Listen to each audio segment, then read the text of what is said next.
The New Testament.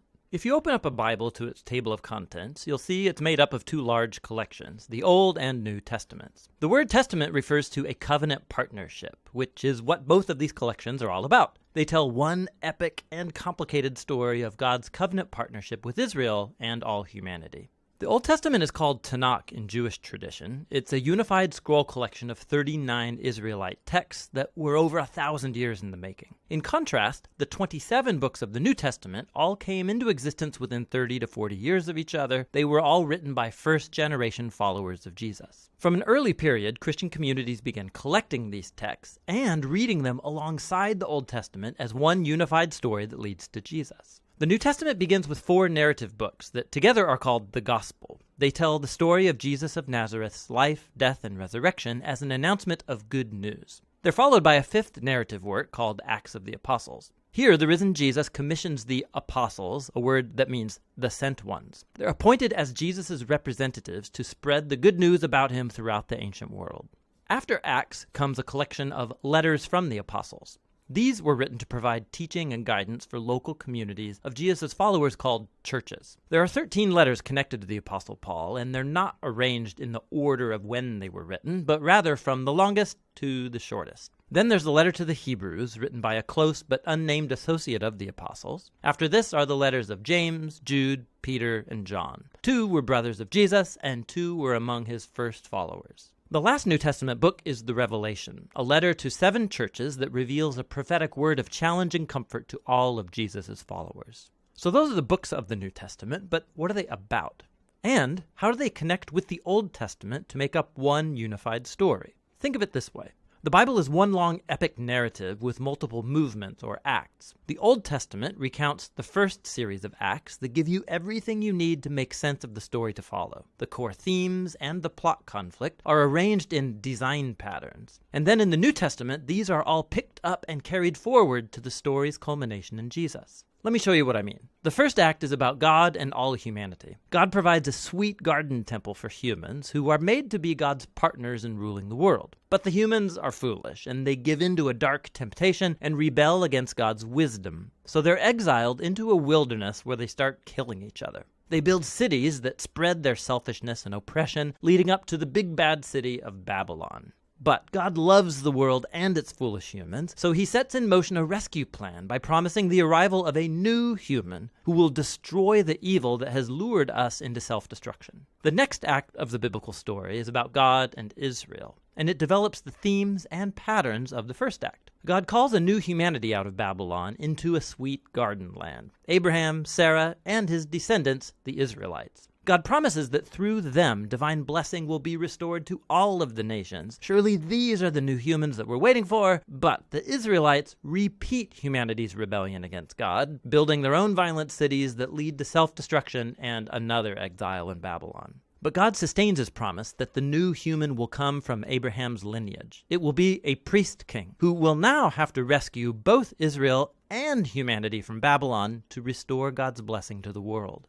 Now, notice how these 2 acts are designed according to the same pattern. The second act is a longer and more violent version of the first, and together they explore the tragic human condition, but they also highlight God's promise, which is developed more in the next act, the Old Testament prophets and poets. The prophets accused Israel and all nations of their evil, and they announced that one day God himself would arrive to bring the day of the Lord and deliver his world from Babylon. He would do it through a promised royal priest who's going to suffer like a slave and die for the sins of Israel and all humanity, but then he'll be exalted as king over the nations. He will call others to leave Babylon and join the new covenant people who will partner with God to rule over a new Jerusalem, that is, over a new creation. And so the Old Testament concludes by anticipating a new act in the story. And when you turn to the New Testament, it's the same story, now being carried forward in Jesus. Let's see how. The 4 gospel accounts introduce Jesus of Nazareth, both as the promised son of Abraham who will restore God's blessing to the nations, and also as that new human who will defeat evil and restore humanity to partnership with God. So Jesus is portrayed as a human, and more. He went about announcing the arrival of God's promised kingdom, and he spoke and acted as if he was Israel's divine king.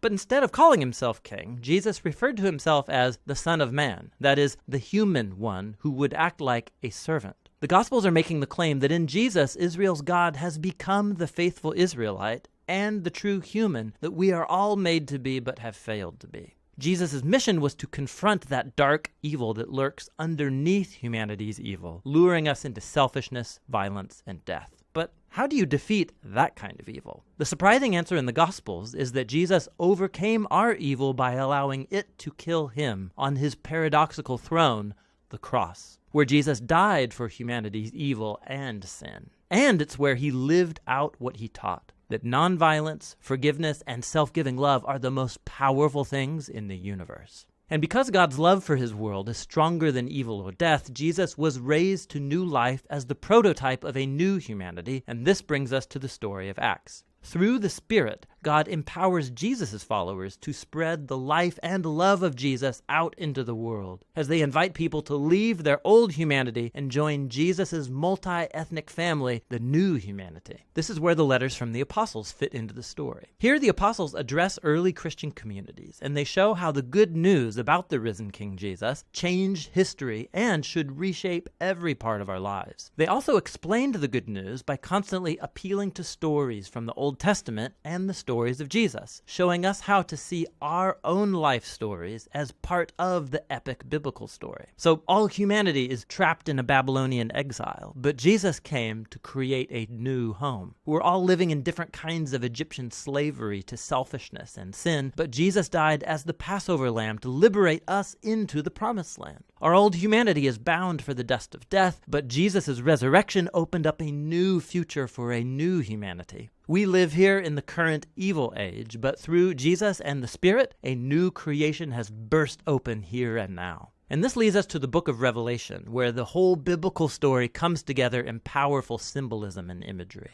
Jesus is portrayed as a slaughtered, bloody lamb, who is exalted as the divine king of the world. He's leading his people out of slavery and exile in Babylon, and as they resist Babylon's influence, they may have to suffer alongside their slain leader. But when you follow the risen king, not even death can prevent the dawn of the new creation, which is here depicted as a new Jerusalem garden temple, the true home of humanity after its long exile. And so on the Bible's last page, heaven and earth are reunited, and the new humans take up their appointed task from the Bible's first page, to rule the world together in the love and power of God. The New Testament is a remarkable collection of documents. They represent the testimony of the apostles that points us to the risen Jesus himself. And through God's Spirit, these human words have been speaking a divine word of hope from the first century to the 21st. Each book shows how God, through Jesus and the Spirit, is leading our world to its ultimate goal in a renewed creation. And so the story's end is really the beginning of a new story that is yet to be told. And that's what the New Testament